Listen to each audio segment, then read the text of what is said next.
welcome. I'm Lucy Bowes. I am a co-chair of Young Legal Aid Lawyers, and I'm also a trainee solicitor at Hodge Jones and Allen. And I'm going to be chairing this event this evening with Tara Mulcair. Tara, do you want to say hello? Hi everyone, I'm a solicitor in the Civil Department at Burnberg Pierce and a committee member of YLAL. Thanks. So yeah, this evening we are having a roundtable discussion about the Independent Human Rights Act review, which was announced by the government earlier this month. They've put out a call for evidence, and Young Legal Aid Lawyers are going to be putting in a response, and we thought that it would be fun to get together a panel of experts to discuss the review, what it's asking for, to kind of crowdsource some ideas, because yeah, just so we can get some ideas on how to respond. If anyone has already looked at it, it's available on the government website, and it is a relatively narrow scope, and it's quite technical, but luckily we've got loads of really expert people on tonight who can help us out with that.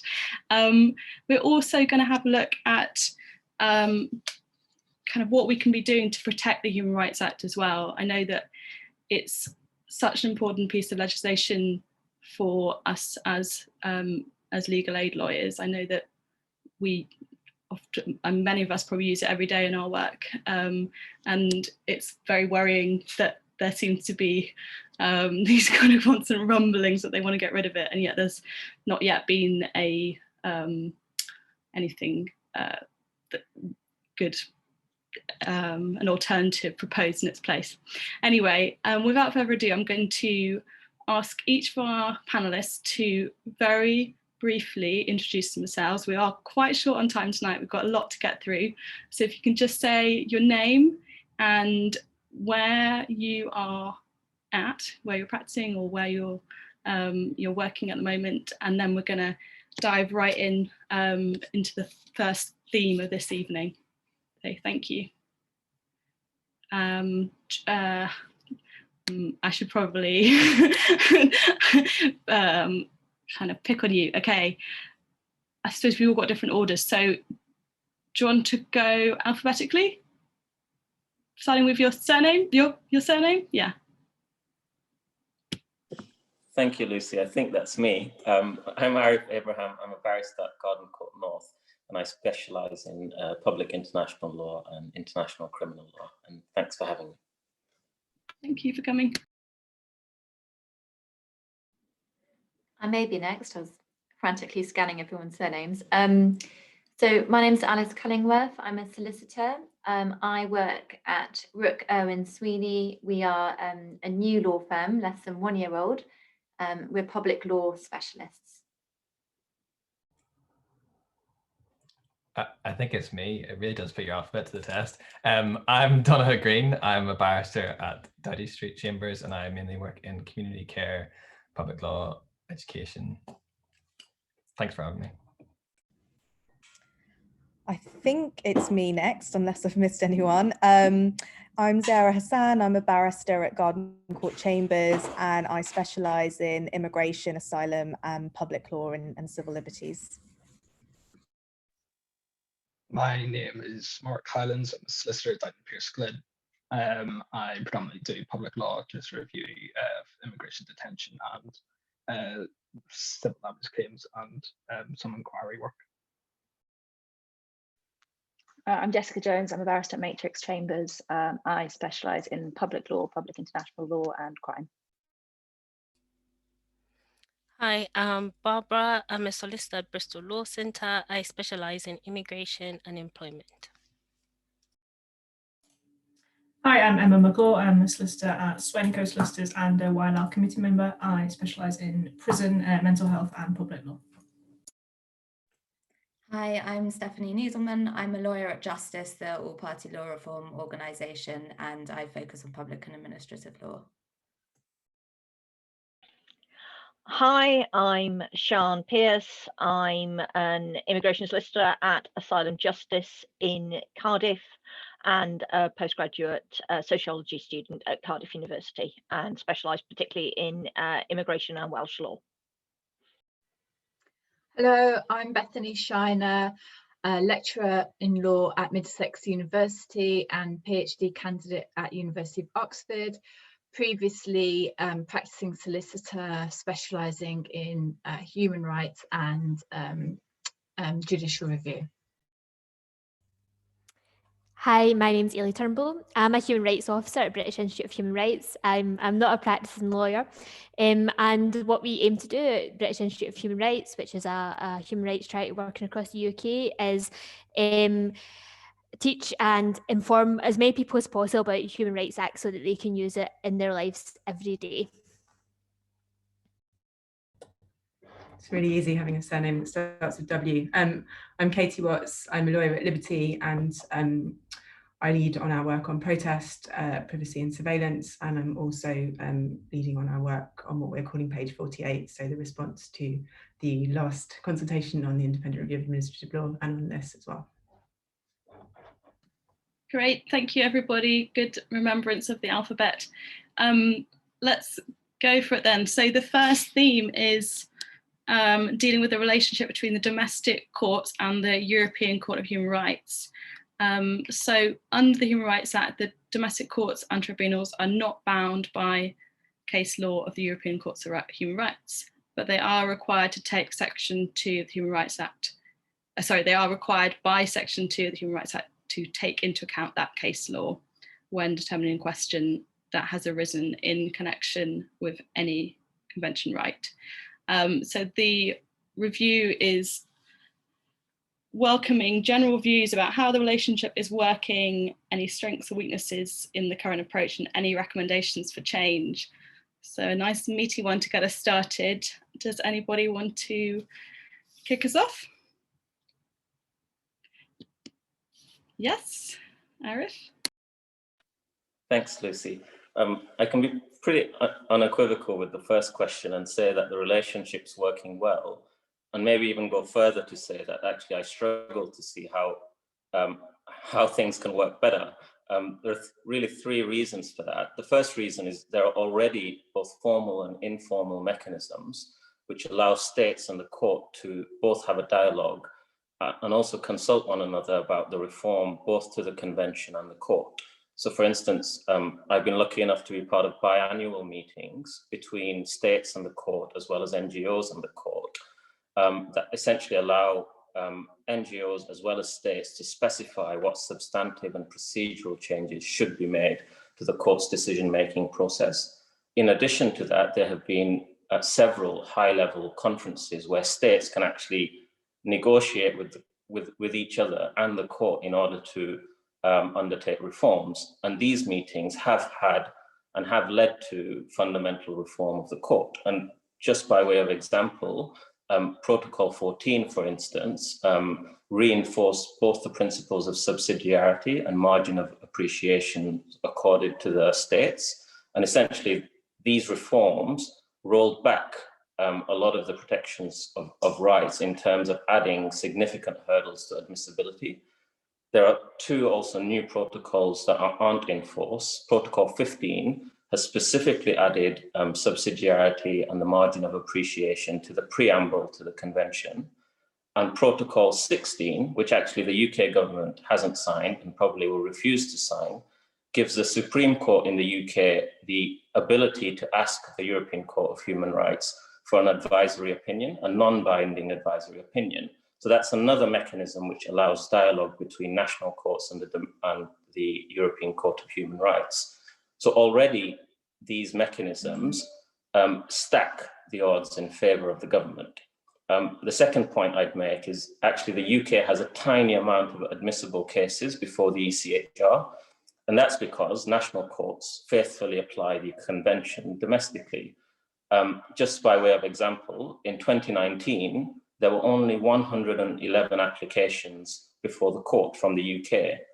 Of the 111 applications, only 7 were declared admissible.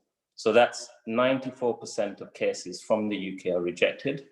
And on average, those cases which are declared admissible, only half are found to be violations.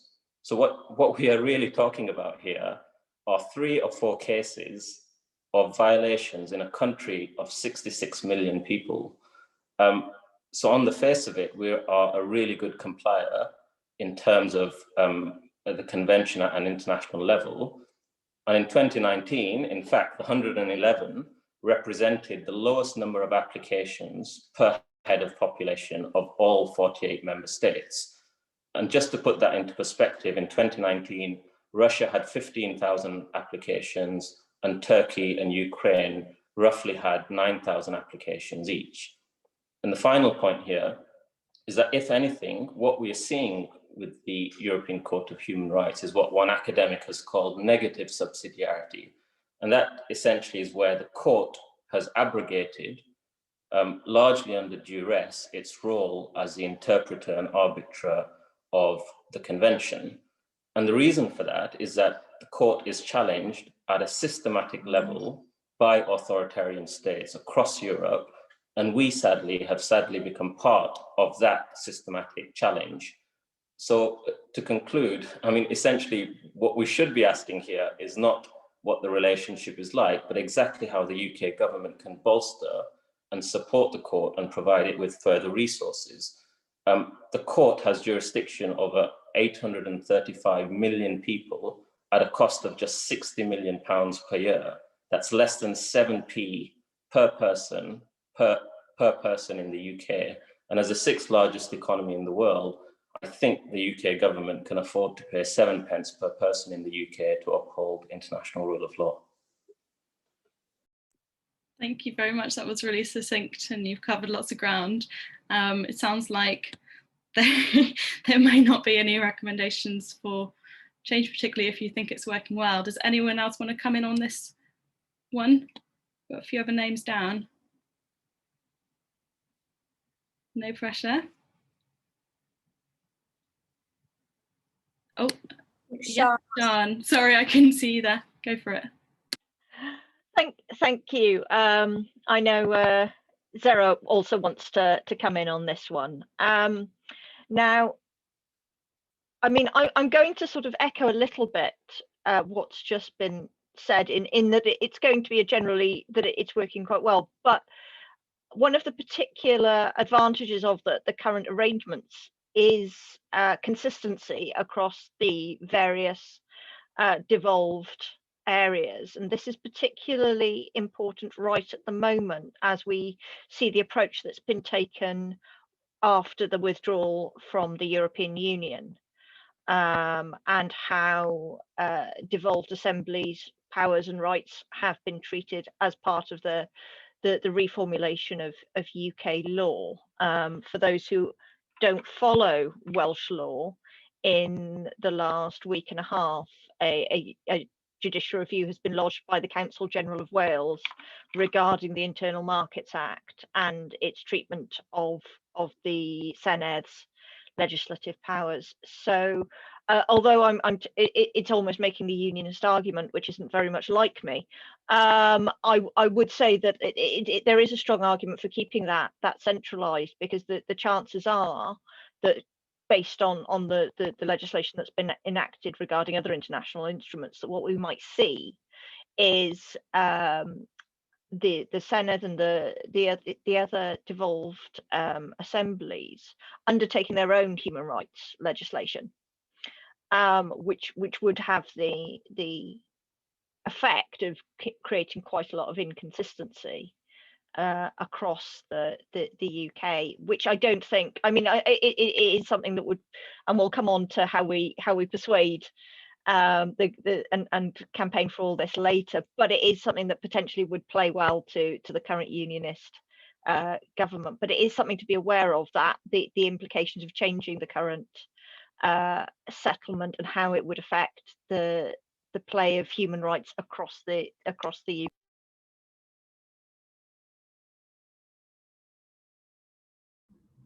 You just muted just before the end of your sentence, Sean. Thank you. Across the UK, that's being too enthusiastic self-meeting. Okay. Sarah, do you want to come in quickly? We're gonna otherwise move on real quick. Okay. For sure. I just wanted to, firstly, I just wanted to premise this by saying that all of the questions in this review are extremely leading. So any criminal practitioners sort of looking at this will probably be quite horrified.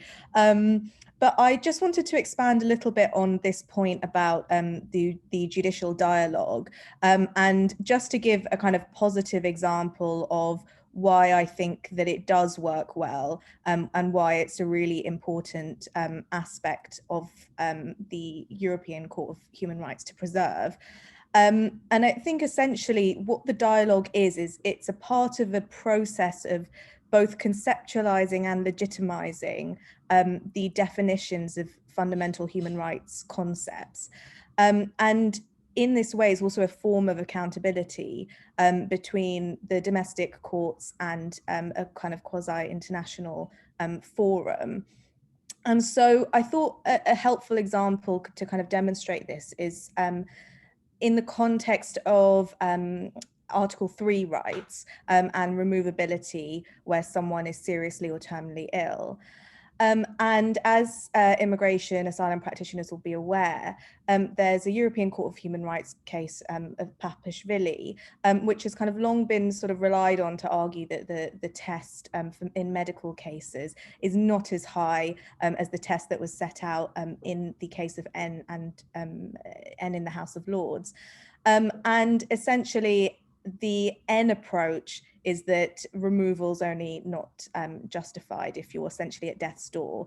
And the Papashvili approach relaxes that test essentially to the point that it's about whether that person would face a serious or rapid or irreversible decline in their health, which would essentially reduce their life expectancy. And because we didn't have domestic case law that supported that sort of lower threshold, N was sort of routinely relied on, applied by the Home Office and by the courts. And what we had last year in the Supreme Court in the case of AM Zimbabwe is the Supreme Court considering what Papashvili had said in the European Court of Human Rights about the Article 3 threshold, about essentially considering lowering this and departing from the approach in N. And essentially the interpretation given in AM Zimbabwe did follow the Papashvili approach, and considered that N, that the previous approach had been unduly narrow. And I think what this really demonstrates is that judicial dialogue in respect to fundamental rights. So in the immigration context, it evolved from the domestic courts to the European Court of Human Rights and then sort of went back again. And kind of crucially, the Supreme Court in AM Zimbabwe commented that their decision was described as charting growth and a new focus. And I think that directly reflects that concept of constantly evolving conceptions of human rights and how important they are when in this particular case and in the context of medical claims in an Article 3 context, it's literally a matter of life or death for many. And so the approach that the domestic courts have now taken, reflecting on what the European Court of Human Rights has said on this issue, has made a very significant and necessary and probably long overdue shift. And so I think that does give a very clear example as to how the dialogue works, why it's really necessary. I'm just aware of time, but that is, I think, a really key point that we need to make in response to some of these very kind of leading questions about changes. We should be also talking about what's positively working and giving clear examples of that. Great, thank you, Sarah. We've got two people have just lined up to answer as well. So Alice, do you want to go first and then Jessica? Thank you. I'll keep it short. Yeah, I just wanted to agree with the speakers so far. You know, in my practice and with my colleagues who I conferred with before tonight to get their views, you know, we're all agreed that the current system is working really well. We can't see any need for any change or reform in this area. You know, we think that the domestic courts are appropriately taking into account jurisprudence from the European Court of Human Rights, and that's strengthening our own law. And I'll just share one other success story in a different sort of area, which is a case of a colleague of mine, which is called CNC. So this was a case in the upper tribunal, and it concerned the exclusion of a child with special educational needs from school. So this was a child with autism who had challenging behaviour, and the challenging behaviour led to the exclusion of this child. And the court found that the regulations under the Equality Act were incompatible with Article 14 and Article 1 Protocol 1. And that was on the basis that schools cannot exclude children with special educational needs when their behaviour is linked to their disability without the usual protections that any other child would benefit from. So those regulations under the Equality Act were found to be incompatible with the Human Rights Act, and that has strengthened the protection of disabled children in school. So, you know, we could talk for a long time about the ways in which the IHRA and European Court of Human Rights jurisprudence have produced really strong cases that protect vulnerable people in the UK, or England and Wales. So that's just my example. Thank you. Thank you, Alice. Jessica? Thanks, Lucy. I just wanted to come in because Zehrah's comment about how leading the questions in this review are prompted me to think about, I think that's a really good point, and I think that's something that needs to be borne in mind in the kind of evidence and responses that are put in response to the call for evidence. And I think clearly the question about is the relationship working is leading to the answer of no, it isn't. The European Court has too much influence over the way in which courts here make decisions, or the way in which the government here can take decisions.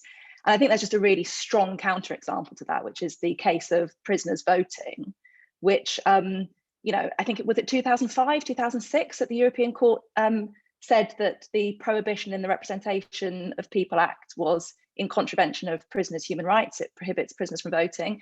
We're now in 2020, and the government hasn't yet removed that provision from the statute book. There's been various dialogue between the government and the court and the commission. I think the case, in fact, was closed in about 2018 by the commission because government put forward some very limited proposals to let some prisoners vote, which they haven't yet implemented. And so, in fact, the kind of steer of this question to thinking that the relationship is weighted inappropriately so that the European Court has too much power is just directly contraindicated by what really happens when the European Court says that we're in breach, and the kind of leeway that the government maintains to you know, put forward its agenda, decide how it's going to respond to this. And I think some of those examples are going to be really important to put in, despite the fact that the question is clearly trying to point people in a different direction from that.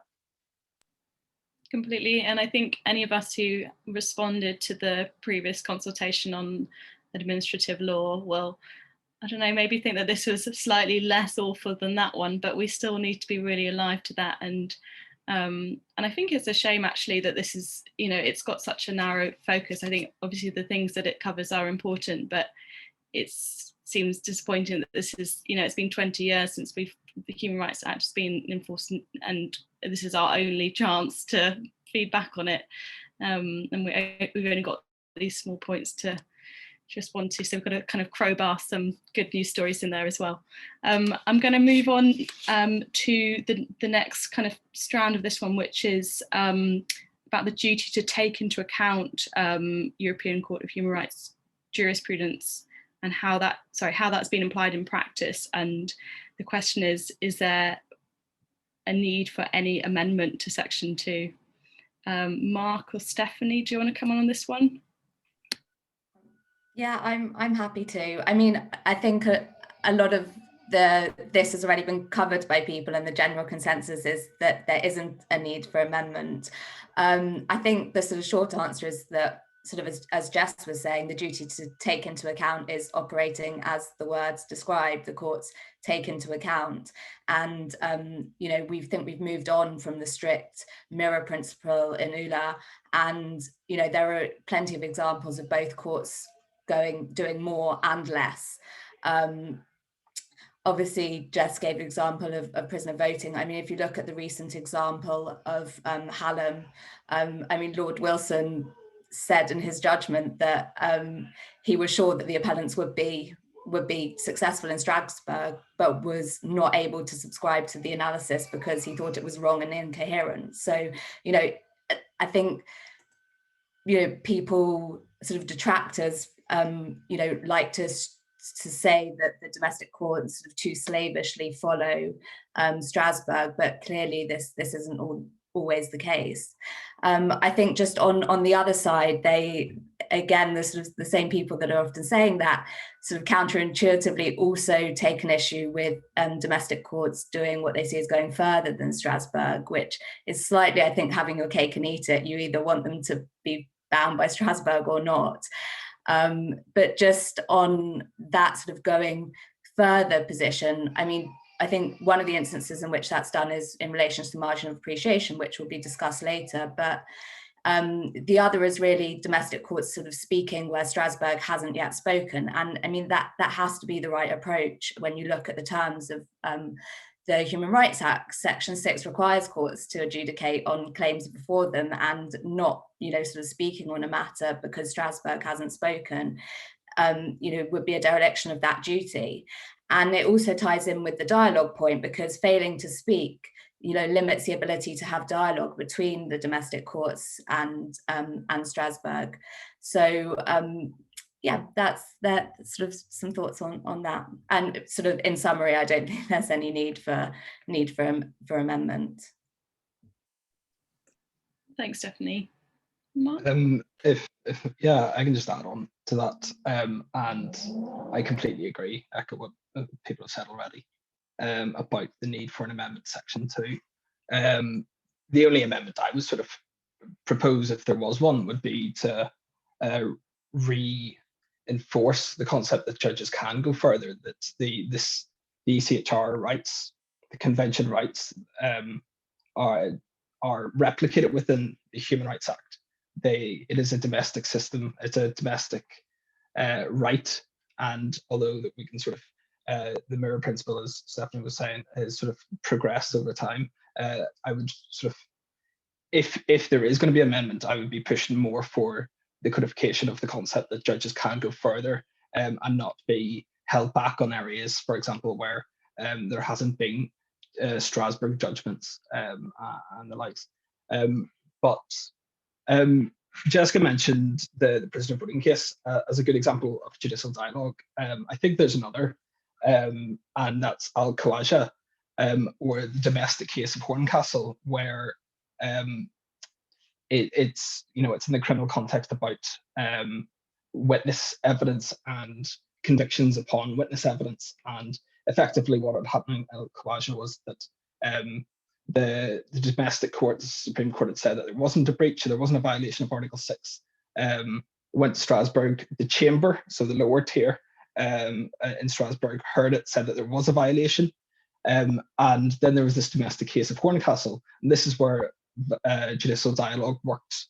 It's a really good example of it, I think, where the Supreme Court in Horncastle really critically analysed the judgment of the chamber in Al-Khawaja, saying why it was wrong, because they had not appreciated the nuance and the detail of the domestic legislation in the criminal sphere in the UK.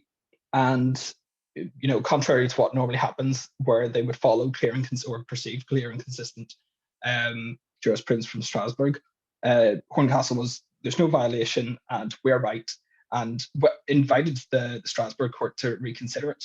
And the Strasbourg court did, because it was appealed to the Grand Chamber, and they changed their mind, they changed the judgment. And so I think that's a really key example whenever we're talking about strategy when responding to a review like this. It isn't all one way. The Strasbourg court do change their mind, and that's, I think, a really good example of it.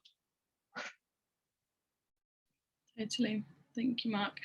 Just to say really quickly, there's a few comments in the Q&A. Just in the interest of time, I propose saving them up to the end, if that's okay with the panelists, and then we can kind of keep going with our questions. Tara, do you want to go? Thanks, Lucy. Okay, the next question, leading on from the second question, is when taking into account the jurisprudence of the European Court, how have the domestic courts and tribunals approached issues falling within the margin of appreciation to states? And is any change required? Katie, do you want to start off on that one? Sure. I mean, I don't know if I've got much to add to what has been said about the previous question, because this really follows on from that. I think our position is that the courts are perfectly capable of applying the margin of appreciation and do, and there's no change required. There are some good examples of the courts giving the government a really wide margin of appreciation, particularly in the context of benefits cases. So the two-child rule case and others. And I think, you know, one question that we're weighing up is to what extent do we want to say to the government, actually, you know, the courts are already doing this, and here are some good examples, or do we want to find examples where the courts haven't done that, but now we would all agree that they've come to a good decision. I think Lewis has asked a question. I know you said not to go to questions, but I think he's asked a really interesting question about whether to go for a full-throated defence of human rights or whether to go for a slightly more strategic approach. And that's something that we're thinking about as well, is do you just say, actually, the courts are already giving the government a wide margin of appreciation, you know, they're not slavishly following Strasbourg, everything's fine, or do you find examples of where the courts haven't accepted that something is outside their remit, or haven't followed Strasbourg, or sorry, have followed Strasbourg, but now they've come to a decision that actually we would now all agree was the right one. And I think that's quite a tricky line to walk, and something that we're thinking about. I don't have any kind of answers to that yet. Thanks, Katie. Does anyone else want to come in on that question or on any of the comments that Katie's made, or Lewis's comment in the Q&A about whether we should go for a full-throated defence of the HRA or a slightly more strategic approach? Should we move on to the next question? So the next question is, does the current approach to judicial dialogue between the domestic courts and the European Court satisfactorily permit domestic courts to raise concerns as to the application of the ECtHR jurisprudence, having regard to the circumstances of the UK, and how can such dialogue best be strengthened and preserved? Do you want to start us off, Mark? Yeah, this kind of just builds upon what I was saying about Al-Khwaja and Horncastle. I think in terms of what judicial dialogue is, it's important to sort of recognise that it's not some sort of fancy version of MSN for judges. It's it's the judgments in a domestic context. Usually, it's judgments in a domestic context, commenting on the judgments of Strasbourg and vice versa, with a view to sort of coming to a settled opinion. I think that it works. It works pretty well. One of the problems, I think, is the backlog in Strasbourg, which results in huge delays, which means that dialogue can take so long to hear a case, the next case, which is relevant to the substantive right being discussed, that it makes it difficult for things to change domestically. So, for example, if the domestic law changes in between the time of the Strasbourg judgment and the next Strasbourg judgment, and it resolves, and that does happen. There's examples recently where it resolves the sort of problem. It means that there's that gap of several years where not much is happening. And that where Aarif was saying at the start that the UK isn't signing up to, I think it's Protocol 16, where the Supreme Court could ask for advisory opinions. I think that's a lost opportunity. It's not binding. It's one of those things that whenever, I think one of the proponents of this review would say that Strasbourg is interfering or meddling with domestic legislation or domestic laws, and that is more easy a point to make whenever they are judgments telling the domestic courts that they are wrong. Advisory opinions would sort of shield that slightly, and I think it's a good tactical point to sort of promote that. You know, Council of Europe has already got this additional protocol. Why isn't the UK signing up to it? Thanks, Mark. Really interesting points. Zehrah, did you want to add anything? I think I've kind of mostly covered what I was going to say on this topic, but I think the only thing that I would add is that I agree with what Mark is saying, and I just build on it to say that I think a lot of this is about perception, and I think there is, you know, as has been discussed, there's this perception, or there's this attempt to make people believe that you know, the domestic courts just sort of blindly follow what the European Court of Human Rights says. A, obviously that's not true for the reasons already outlined, and B, I think that just kind of completely overlooks how conservative our courts are, and how they often don't go far enough, and it often takes them a long time to get them to conceptualizing and applying human rights in the way that you know, human rights lawyers like us probably want them to. And I guess that then feeds into this point about how we strategize over this consultation, and how we kind of make those views clear. And I think my view is that, you know, it kind of depends on the organization that you are representing, or the sort of body that you are part of, in terms of how you sort of kind of frame your response, whether it's a kind of full-throated defense of human rights, or whether it's more strategic and deferential to the kind of government's language. And I think we have to kind of consider that almost collectively. I think that there will be voices that the government's more likely to listen to than others, and maybe those voices should be more strategic. But I think it is important that there are groups making very robust, nuanced, and more sort of far-reaching comments on why human rights are obviously really important, and why the UK system doesn't necessarily go far enough at the moment. So I think that would be another interesting discussion to have at some point, how we sort of collectively approach this consultation and make sure all sort of sides and strategies are explored.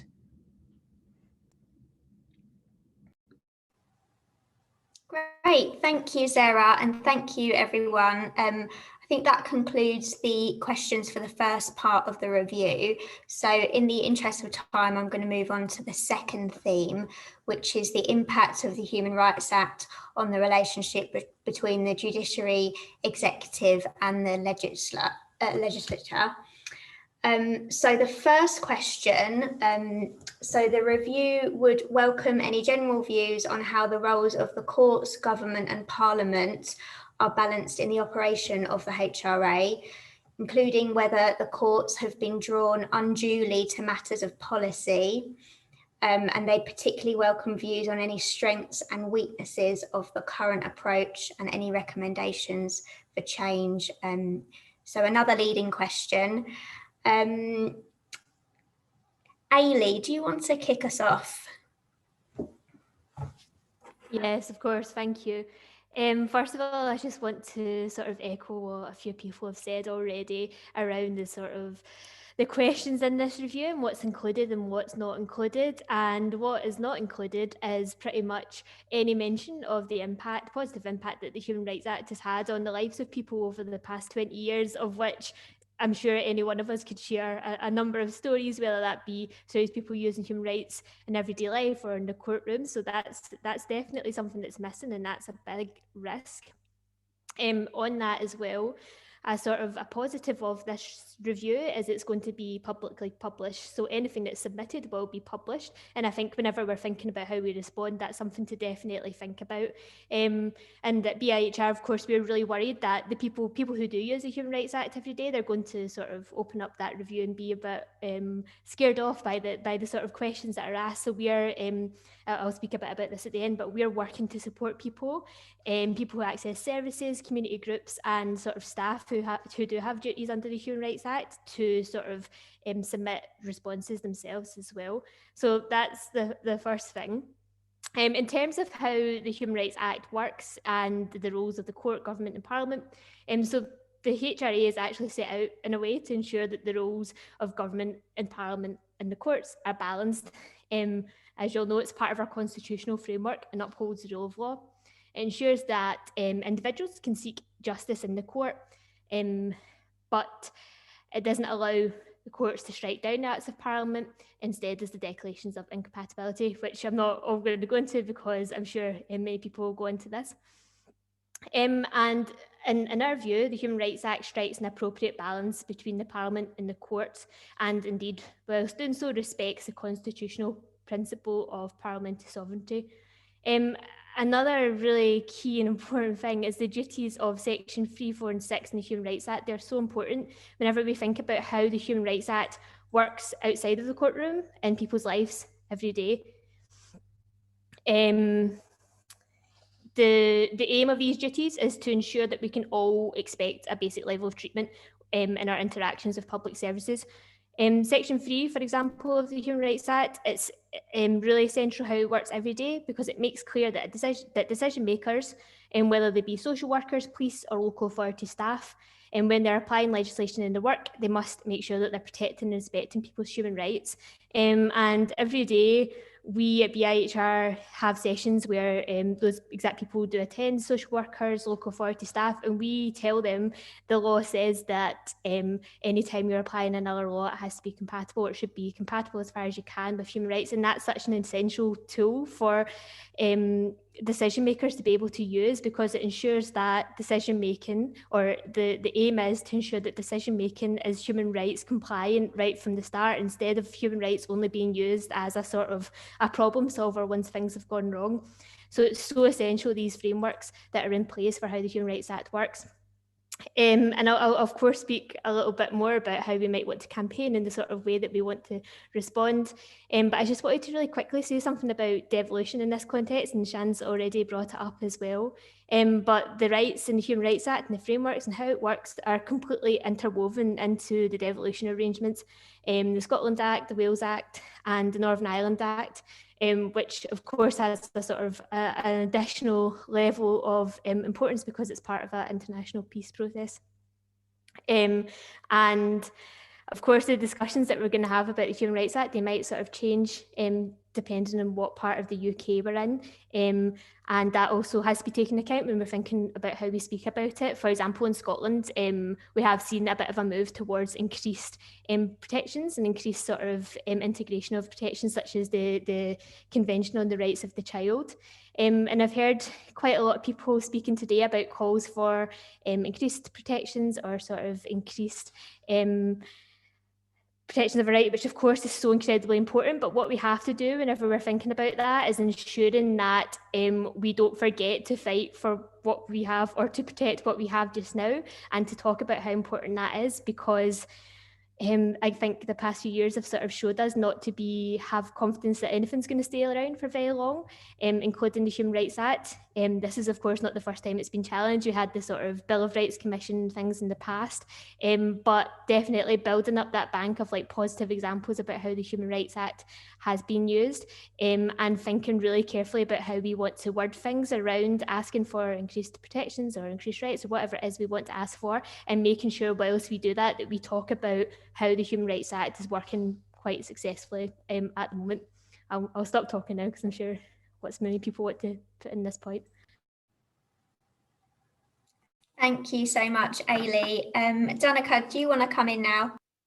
Yeah, certainly. I just really echo what people have been saying about these leading questions. I think the particular phrase that sticks out is this unduly dragging courts into matters of policy. I think human rights are borne out in policy. It's quite clear that you can't have human rights in the abstract about legislation. Policy is where they're made. As just see Jessica spoken earlier, she had her case recently of Salvato about the universal credit scheme and how that was discriminating against women. And that's hugely important because it gets down into the detail about the policy and how that is important that courts look at it and whether the policy is discriminating. So the question itself is just quite preposterous. I would take a slightly different view than Eilidh, and I know she's representing an organisation, I'm just representing me, so I can be a bit more forthright, but I would say the balance is quite bad. I think that courts are scared of being drawn into policy rather than the balance preventing them from doing that. The tools are there for Section 3 and Section 4 for declarations of incompatibility and for reading interpretation in, and yet they don't do it. One example that sticks out to me is the abortion rights case of the Northern Ireland Human Rights Commission, in which the courts decided not to make a declaration of incompatibility in spite of saying that it was incompatible, which, to be honest, is actually just absolute madness to me, considering that you don't need a victim status in order to bring a challenge under Section 4. And so it just shows how reticent the courts are, and it's rhetoric like the government and these leading questions that lead the courts to be scared. I think of some great cases through the High Court and the JCWI case, in which Mr. Justice Martin Spencer was so brave in how he put forward the discrimination point and how it was incompatible. Obviously, we saw that overturned in the Court of Appeal, showing this kind of dualistic approach from those who are willing to say, I have the tools, I have the declaration of compatibility, I will use it. It is your decision on how you decide to remedy that. I think that we have to remember that human rights are necessarily undemocratic, and that an over-respecting the government, actually not really Parliament, is problematic when we look at it through that lens, because we have to think about the people who don't always have the ability to bring forward these challenges and take these steps, and parliamentarians who won't raise their voices, and especially in a day and age when the executive has excessive dominance over this process. The courts can and should be brave in making declarations of incompatibility. I would say even they are quite weak, considering the fact that the Parliament can do nothing. Thinking, for example, of the criminal records challenge, which was heard 2 years ago, which actually dates back even further. If you look at when it was first challenged, the scheme about disclosing criminal records as a breach of Article 8, it took 2 years for the government to produce anything about that. And in the meantime, we have the ineffective side of the declaration of incompatibility. You have no disapplication. And so in those 2 years, people are still being required to disclose their criminal records. It just is quite frustrating when you think about the tools that were had under the Charter of Fundamental Rights in the EU and how that wasn't utilised as much as it could have been done. I think I'll stop now. Thanks, Donnchadh. Your answer leads me very nicely onto the next question. I know a few of you also put your name down for the previous question, but I'm just very conscious of time. So the next question is, should any change be made to the framework established by Section 3, which is the duty to interpret legislation in a way that's compatible with the HRA, and Section 4, which is the power to issue a declaration of incompatibility? Katie, is there anything that you'd like to add? I think I just want to echo what Eilidh was saying, really, which is that the HRA expressly retains parliamentary sovereignty through both the nature of the powers in Sections 3 and 4. And they were displayed on the judiciary in an Act of Parliament passed by a significant majority. So neither power undercuts the political freedom of Parliament to either legislate to reverse the decision under Section 3, where the courts have done that. And as we've already discussed, they can simply ignore or take no action where there's been a declaration of incompatibility under Section 4. So as Donnchadh was saying, they're quite weak powers anyway. The courts are reluctant to use them, and even where they do, Parliament retains the power to to reverse that or do nothing about it. So, I mean, I think probably Liberty's response is going to say that we think that they're working fine, there's no clear need to reform them. But if you were going to go further, you could argue that actually there was a need for the courts to be using them more strongly.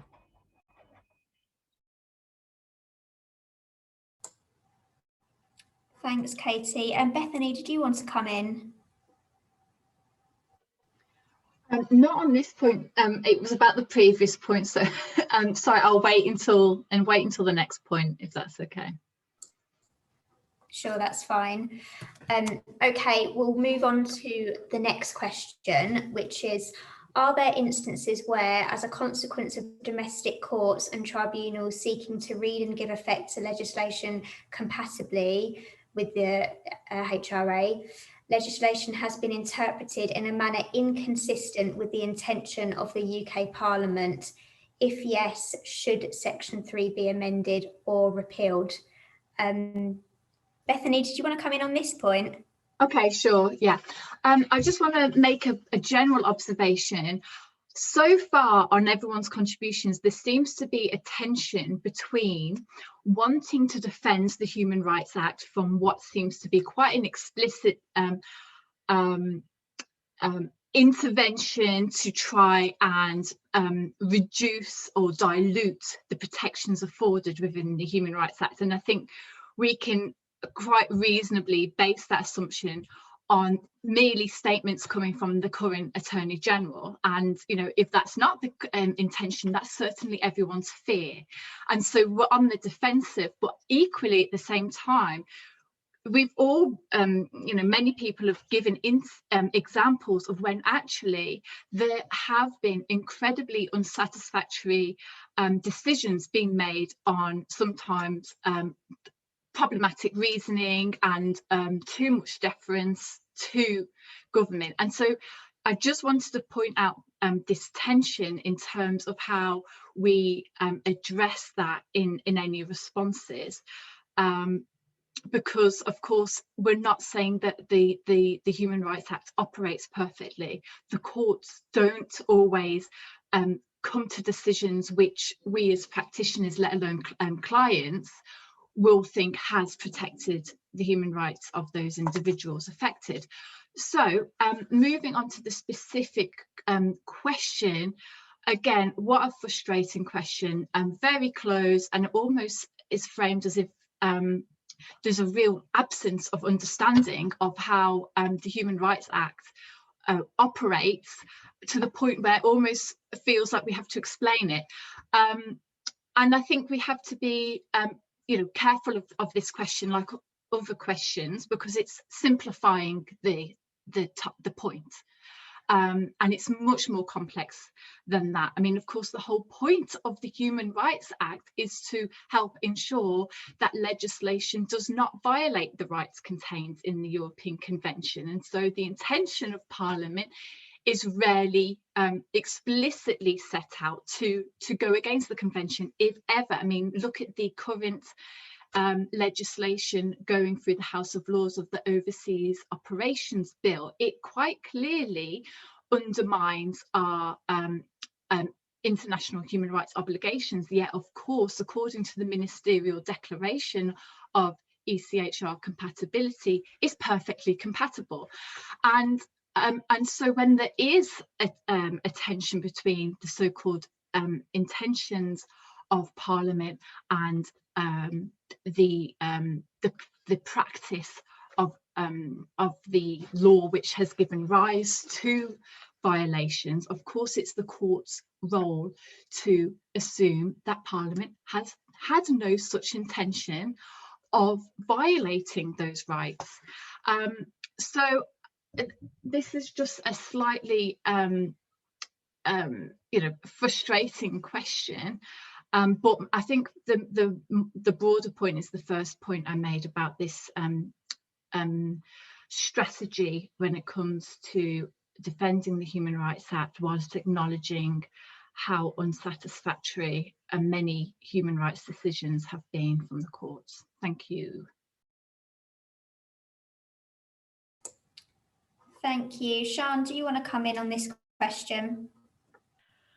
Very briefly, and I'm going to, I am very aware as I say this, that this is a slightly, that I am taking a slightly tactical approach, but I think it is maybe worth raising examples when, if in forming any response, of where Parliament's intention was fairly clear, and actually, despite the varying efforts of the pesky human rights lawyers, that seems to have been enacted. So, for instance, deportations. So that sort of case law that's developed regarding deportation in the sort of technical sense regarding foreign national offenders, and Article 8. I mean, it has been shown that the courts haven't really allowed much leeway. It is incredibly difficult to challenge deportation on those grounds, and that appears to be pretty explicitly what Parliament wanted. So, I mean, there is an aspect of actually suggesting that whilst there may be concerns, and there clearly are, and I'm using concerns diplomatically there regarding how this is working, there are examples of where the policy was quite explicit, and actually that the government of the day appears to have pretty much got what they wanted. So there may be an aspect of, well, actually, chill out.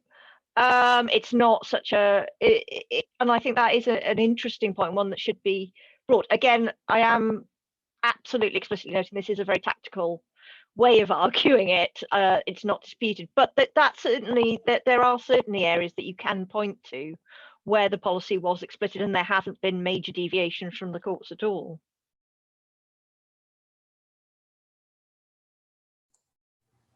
Thanks, Sian. I think that's a really interesting and important point, so thank you for sharing it. I'm going to move on to the next question, which is about declarations of incompatibility under Section 4. Should they be considered as part of the initial process of interpretation rather than as a matter of last resort, so as to enhance the role of Parliament in determining how any incompatibility should be addressed? Donnchadh, do you want to kick off on this one? Yeah, I can be fairly brief. I think the court should, as I've already said, I think the court should make more use of Section 4. I don't think they should try and read it in. I think, you know, if you were taking it from that kind of proper perspective, it is actually quite problematic for the courts to write legislation when they don't really know the unintended consequences. I think it's the case of S a while ago about something about children, and Lady Hale put forward this whole proposition about how the courts could review everything. And when it got to the House of Lords, they said this is just unworkable. And I kind of think of the Bell and Tavistock case. I think about how the courts have made this declaration about how the Court of Protection potentially, they didn't really even specify how they should look at the children's capacity in terms of cross-sex hormones, which, you know, the courts aren't equipped to make these decisions that require spending of money in this specific way. They can say this is unlawful and you have to figure out how you're going to spend the money. And Section 4 gives them that ability, and it should be used far more.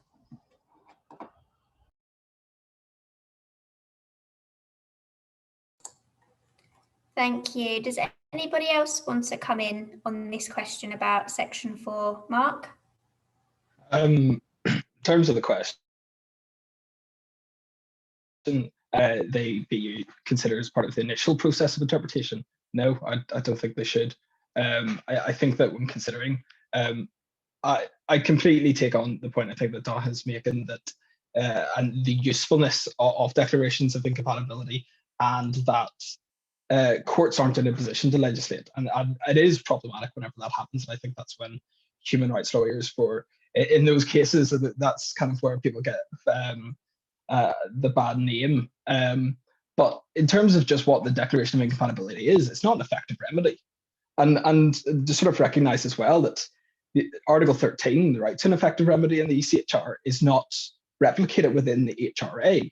So whenever this question, I actually find really problematic. I find it really concerning if this is the direction that the government is going to go, that says that the first thing that should happen whenever there is a potential breach, the courts should go through the motions of first considering declaration of incompatibility. If there is a declaration of incompatibility at that stage, then that's the case over.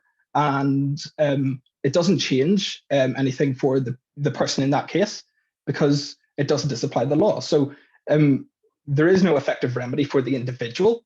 And then broader speaking, like everyone's already touched upon, there's no obligation on Parliament to actually change anything.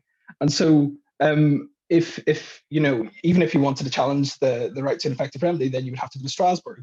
And that's, you know, not, you know, easy. I think this here is an example of when rights are illusory, you know, what's the point in having them? We say that we have this Human Rights Act, but if all that happens is this declaration of incompatibility, then you get no change. Then what's the point in having the rights? Rights are only rights if you enjoy them and can access them. And I think the declaration of incompatibility being the starting point is sort of certainly going down the line of making it, well, weakening the Human Rights Act and weakening the protections that individuals have.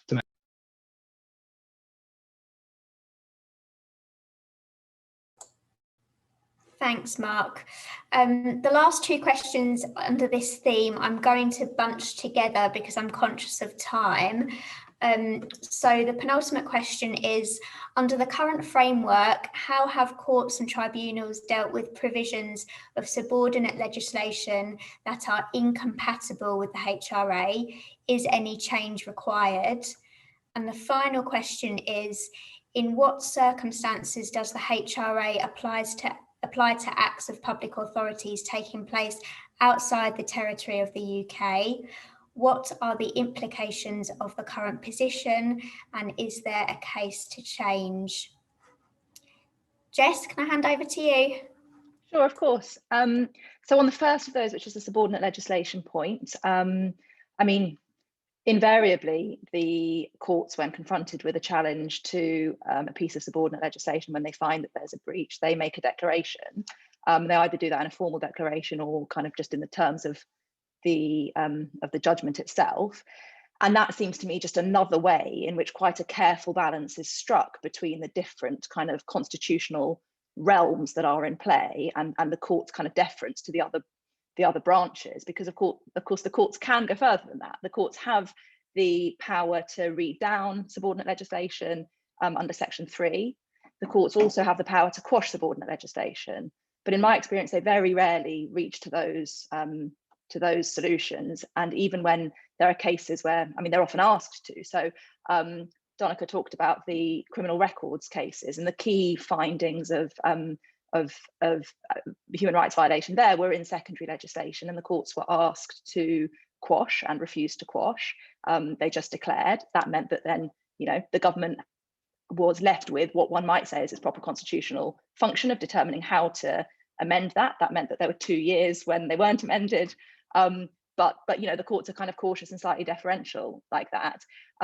They also rarely read down. It does happen, but again, that feels like the human rights lawyers in us might want the courts to go further, and I certainly do sometimes find it frustrating when you think they just need to quash or get rid of this awful rule that is so obviously in violation, the courts have agreed violates individual human rights.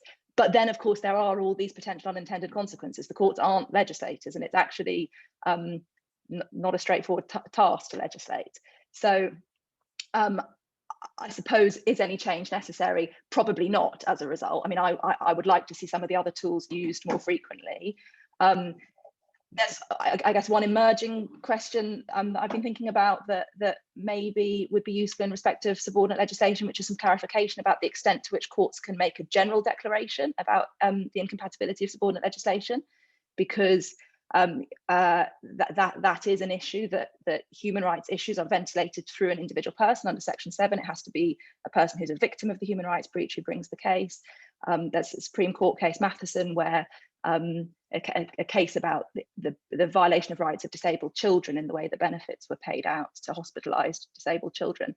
The court was asked there not to quash, but to read down generally the terms of the secondary legislation, and refused on the basis that all they were dealing with was its application to the individual who brought the claim. And I think that is potentially a potential area of weakness, and a way in which the court's role could be fortified if it be clarified that in fact they could assess the general application. It seems to me that they ought to be able to, because given that they can quash, which is a general power, they ought to be able to make a general declaration as well, but they tend not to. And so then the second question was the jurisdiction question. I mean, I think this is a very funny phrasing of a question, because why on earth is the government asking other people to explain to it what the bases of jurisdiction under the Human Rights Act are? But sure, the primary basis, of course, is territorial jurisdiction, which means that you are only protected in respect of your human rights, the UK's actions against you, if you're in the territory of the UK. There are a couple of exceptions to that have been established, predominantly in a case called Sweeney, and then as it's been applied. So where a country, let's just say the UK, has control over a person, or is exercising power and control over them, then they are responsible for any human rights violations, or they have to, I mean, the Section 6 requirement to act compatibly with human rights applies in those circumstances, or where the UK is outside of its own territory exercising the kind of public powers in lieu of the government of the actual place. In that case as well, that's established as a basis for which human rights jurisdiction arises. What are the limitations of that? Well, I think there are some quite serious limitations. Obviously, there need to be limits to the UK's human rights obligations to people in the world at large. But I think probably the most striking example that I've come across lately in my practice, and I know there are others on the panel and in the attendees, participants who do similar kind of work, is that, for example, where the government makes a decision to deprive a person of their citizenship, which is one of the most kind of intrusive actions the government can take against a person, it's being described as the right to have rights. So once that is taken, you know, it's kind of entry right. Where that person is outside the UK's jurisdiction, which is extremely common at the moment in the way that the government is choosing to use its deprivation power. Many people, particularly at the moment, are in camps in Syria. They have no human rights protection in that decision under the Human Rights Act, because the jurisdiction of the ECtHR doesn't apply to them, even though it's a decision by the UK government in respect of UK citizenship, and bearing very heavily on a person's rights to do things that come back to the UK and benefit from the rights that would accrue to them otherwise here. Now, there are very, very limited circumstances in which one might be able to make human rights arguments in those cases. The government has chosen to kind of fend this off as an issue. The government's adopted a policy that Article 2 and 3 of that they will make decisions as if Article 2 and 3 of the Human Rights Act apply. But only those two articles. And while they are the ones that are most frequently engaged, actually there are other really important rights that arise there that there's no protection in respect of. For example, if there is evidence that a person was trafficked out of the UK before the deprivation decision was taken, at the moment it's extremely difficult to run any kinds of arguments under Article 4. And so that just feels to me like quite a stark example of where the UK is taking a decision that we would think very clearly engages sort of human rights in terms of actually a person's individual rights and the way that that they are protected and able to live their life, but that actually doesn't, in current circumstances under current jurisdictional rules, provide for any kind of jurisdictional legal human rights protections.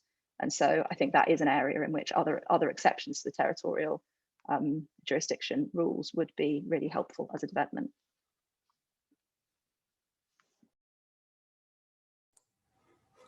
Thanks, Jess. That was extremely interesting and important, and particularly your last point about Article 4 and victims of trafficking. I mean, those kinds of attractive claimants in the government's eyes, those cases just don't go to trial, so there's no case law. We've had quite a few of those cases in the past, and one of them we had to attend an infant settlement hearing, and the master was like, well, where's the case law? And we said, well, there is none, because the Home Office does not litigate these cases because of the public interest. I think we've caught up. So Young Legal Aid Lawyers has added a theme to the review, which we would very much like the panel and the attendees' views on. The first question which we are proposing to include in our response is, what is the real motivation for this review? So why the government reviewing the HRA at this point? Lots of people have put their names forward for this question. Emma, would you like to start us off, please? Yeah, sure. So the chair of this review, Sir Peter Gross, has obviously said that the review is proceeding on the basis that the UK will remain a signatory to the convention. But I think I can say with some confidence, based on everything that my co-panelists have said so far, that none of us think this is a well-intentioned review that wants to protect the Human Rights Act in the long run.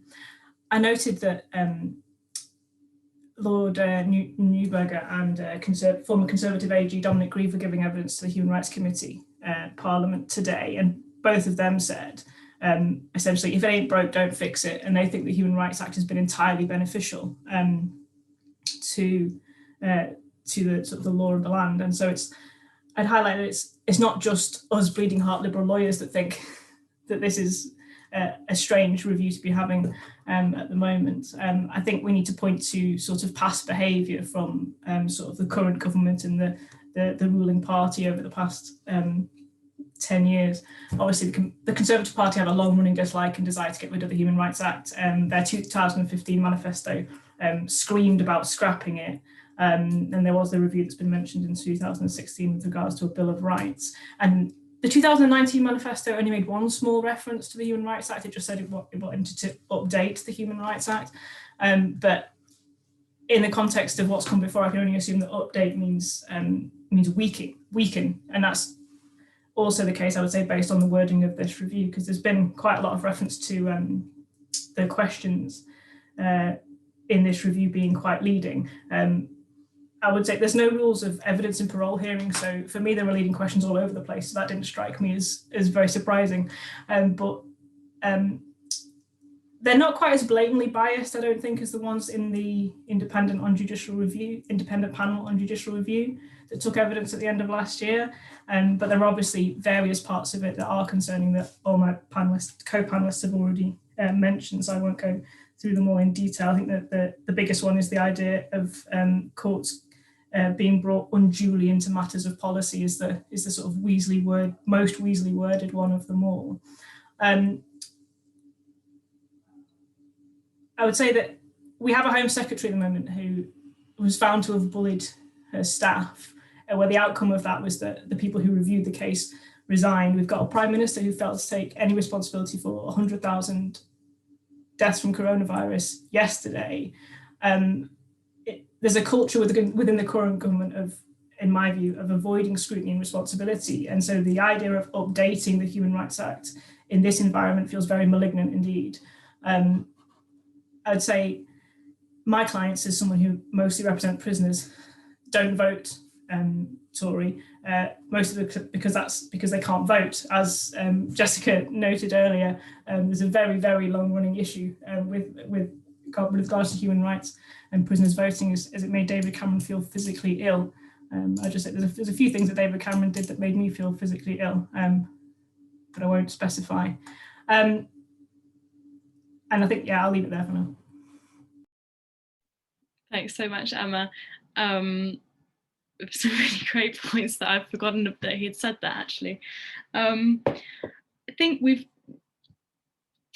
haven't got much time left, and I feel like everyone has lots of quite strong views about the Human Rights Act generally and the motivations for this review.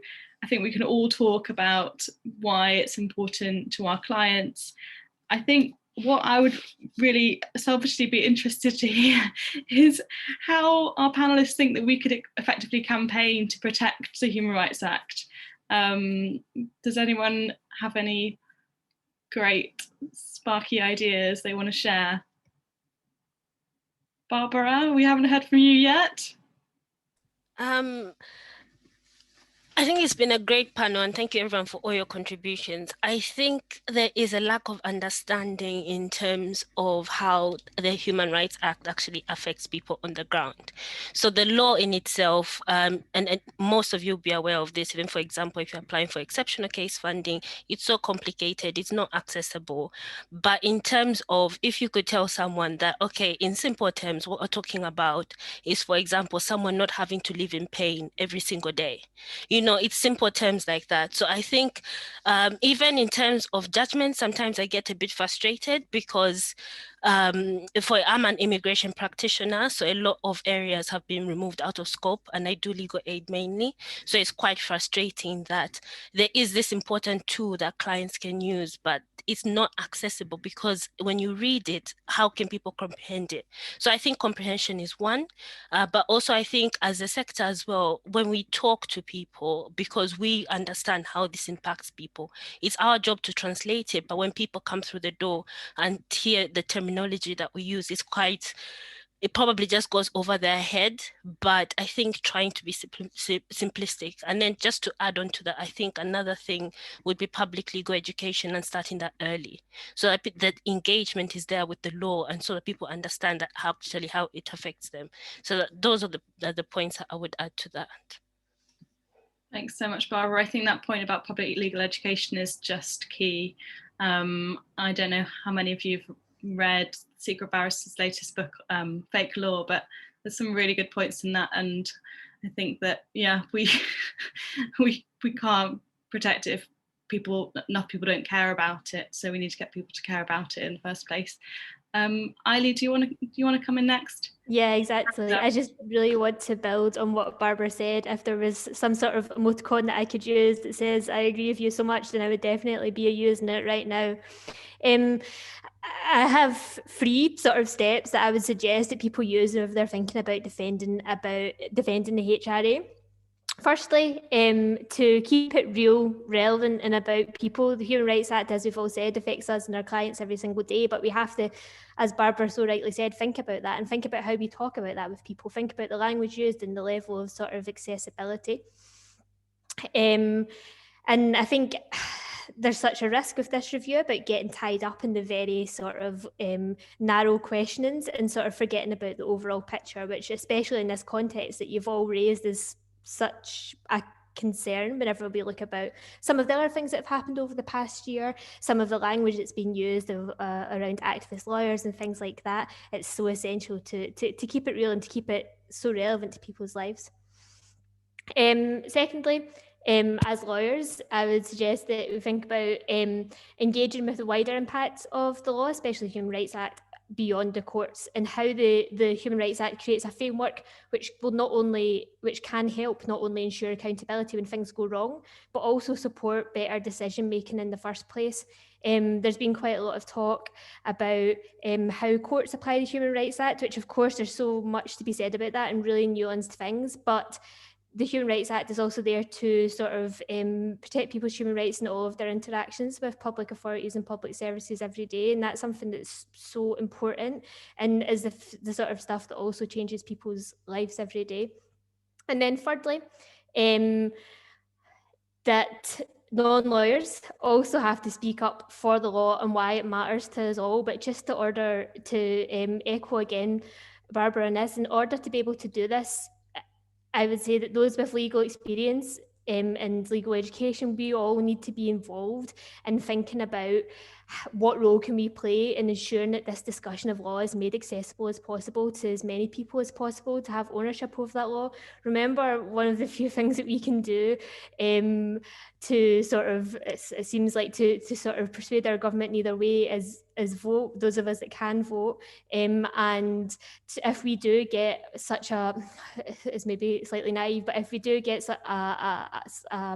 support for the Human Rights Act and sort of across the board support, then a government is not going to do something that it knows is going to help make it be voted out in a few years' time. So it's so essential to not just speak within ourselves, but speak outward and think about the language that we use and the accessibility of those discussions. I completely agree. Alice, you've got your hand up. Hello.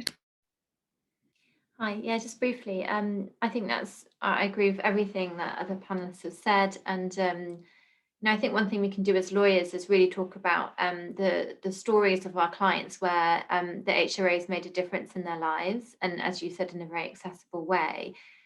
I think strategically, it helps the public perception if we talk about lots of different areas of law. You know, human rights touches on a number of different areas.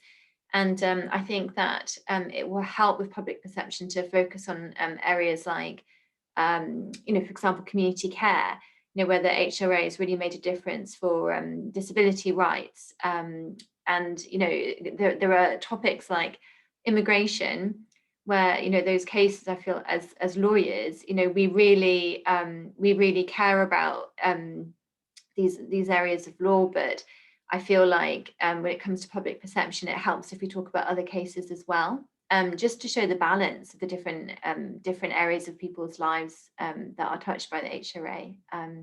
So I think talking about success stories, yeah, in an accessible way and with a broader spectrum or different types of areas of law as possible. Actually, Aarif, oh wait, is it someone else's hand? And Katie and Mark. Can you go in that order? I think you've got a few mins each. Sure, I can be quick, thank you. And just to build on what Barbara and Ali and Alice have said, I mean, this isn't a new issue for us. I mean, it's been a manifesto commitment since 2010 on the part of the Conservatives to extricate ourselves from the ECtHR. The Conservative way we lawyers approach this is we get together, we have meetings, we get coalitions of NGOs and we make submissions, and that's fine, and it's been relatively successful to date. But of course, the issue hasn't gone away. And what this review does is it presents, essentially, it's another means of achieving an end, which is through a very excessively legal and legalistic way to extricate ourselves in some way or shape from the ECtHR. And if I was a radical campaigner, and this is the right forum in which to bring up a radical idea, is I would turn the whole thing on its head and say, look, this is a public call for evidence, and ordinary people should be able to make submissions and make evidence submissions. And I give an example that in South Africa, prior to the creation of their new constitution, a public call of evidence went out, and 2 million people in an age before the internet made submissions about what they would like in terms of human rights in their constitution. And if we turn this on its head and say, look, people should make submissions to this review committee, you know, I would love it for 2 million submissions from ordinary people to go into this review. And I'm pretty sure the government will think twice before having another review again. I think that's a great idea. Go for it, Katie. What I was going to say follows on really perfectly from that, which is that Liberty are trying to coordinate a response which will take into account the voices of people who've used the Human Rights Act. So we've drafted an open letter to the panel saying that, you know, they haven't asked how the Human Rights Act is working. They're asking how it could be changed, and saying that they need to hear from people who've used the HRA. And we don't want that letter to come from us. We want that letter to be co-signed by as many people as possible who have used the Human Rights Act. So there's a link to a survey monkey that we've set up, which will enable people to kind of fill out their details. I'm going to put that in the chat. And if anyone here who is a practicing solicitor who has clients who have used the Human Rights Act, I'd be really, really grateful if you could either forward that onto your clients or kind of get it out there as much as possible. That would be great. Cool. Yeah, definitely. Great idea, Liberty. Mark? Yeah, I completely agree with what everyone said. And so, like, I'm not going to reinvent the wheel. But some of the sort of things that I've thought about whenever I was reading this question, what I thought about was, I don't know if you've seen it, Patrick Stewart doing the Monty Python sketch. What's the ECtHR ever done for me? And I think that's a humorous way of informing people. But that sort of, you know, shows sometimes the ignorance, because we are so legalistic. Look, the way we're even talking about it tonight is really legalistic. Whenever I talk to my family about this, you know, I don't talk like this.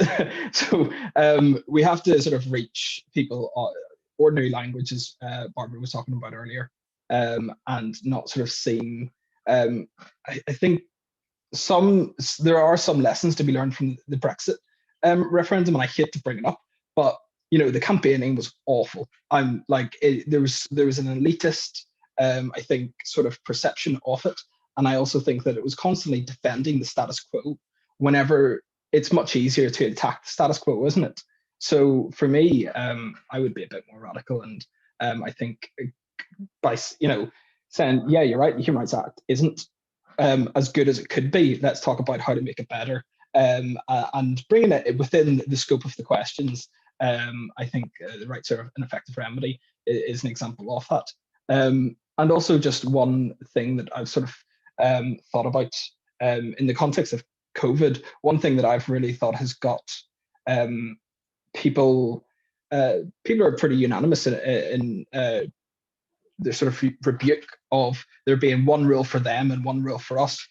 To me, the HRA is about access to your rights.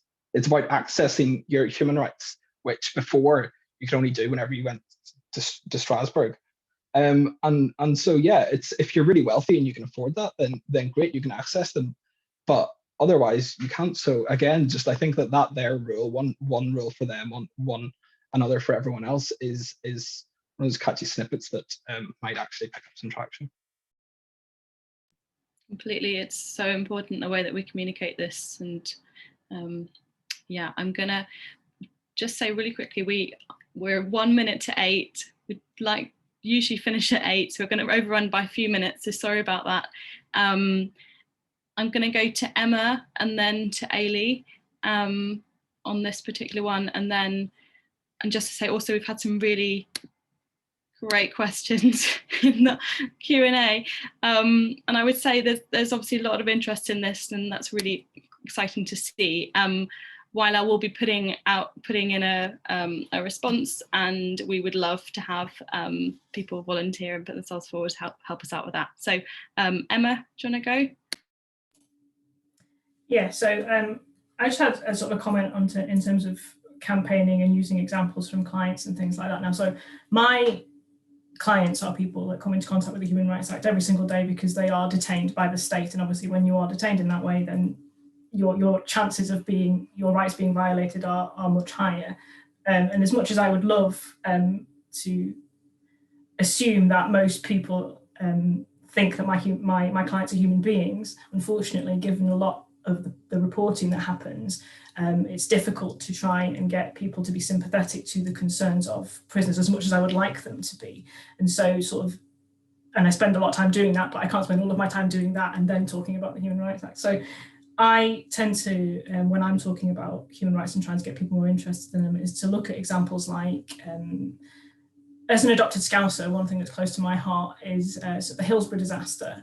And it was sort of mechanisms within the Human Rights Act that ultimately allowed for the recent inquest that got the justice for the 96, which they wouldn't have gotten otherwise. And I think that's a much more compelling argument for the wider public, because that those people's rights were violated in the most fundamental way, and all they did was go to a football match. I think that can be kind of a useful thing. Another thing that I thought of just before is it's Holocaust Memorial Day today, and of course it was out of the terrible ashes of the Second World War that the European Convention came into being in the first place.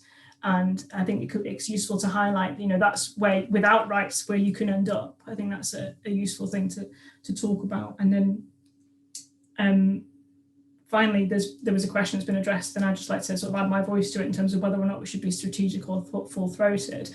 And to speak to what Mark just said in terms of the Brexit referendum, I think that we should very much be going for the full-throated sort of defence and arguments, because the way that the Remain campaign worked for Brexit didn't work at all, and I think we should be absolutely full-throatedly defending what is, whilst criticising the thing that we love, but full-throated defence in terms of bearing in mind that all the responses are going to be published in this review and that they will be read, and so that's what we should be doing. Thank you, Emma. Yeah, just super quickly to echo again everything that Emma's said around using those examples, some key examples that we also use every day. And I just wanted to share a resource with everyone. Basically, our role at BIHR is to talk about the Human Rights Act in an accessible way for as many people as possible. And we've done a bit of work putting together some documents around this review and around helping support as many people as possible to sort of submit responses, including sort of free sessions that we're doing for people that have used the Human Rights Act and so on. I'm just going to pop it into the chat bar as well, just for people who it may be of interest if they want to share it with any networks or clients or anything like that. Thanks so much, Eilidh. I've just seen that in there. And Tara's asked a question. Are we going to circulate a questionnaire like we did for the? Yes, I think we are. So for the consultation that was on public law, I young legal aid lawyers did a questionnaire which we sent out to our membership and to kind of crowdsource lots of ideas. So I think that's the plan again. I feel like this is the type of conversation we could just go on having. It's such a nice thing to talk about. I feel like all of our passions come out when we talk about it, but it also kind of brings up fear in our bellies. So I think that we need to kind of hold on to that. And I'm so excited that you know, Liberty and British Institute of Human Rights, I don't know how to say that, all of these organisations are doing such exciting things. I think, Aarif, the idea of how many people in South Africa coming together and also putting in their responses, I would love that to happen here. I would love, you know, the Human Rights Act to kind of have a place in more people's hearts. But I think we're going to have to call it a day or an evening tonight, and I'm going to thank all of our brilliant panelists. Thank you so much for your time this evening, and thank you everyone who's come along, and thank you for all your brilliant questions, and I hope to see you at another YLAL virtual event soon, and watch out in your inboxes because we will be in touch about the response. So thanks everybody. Bye.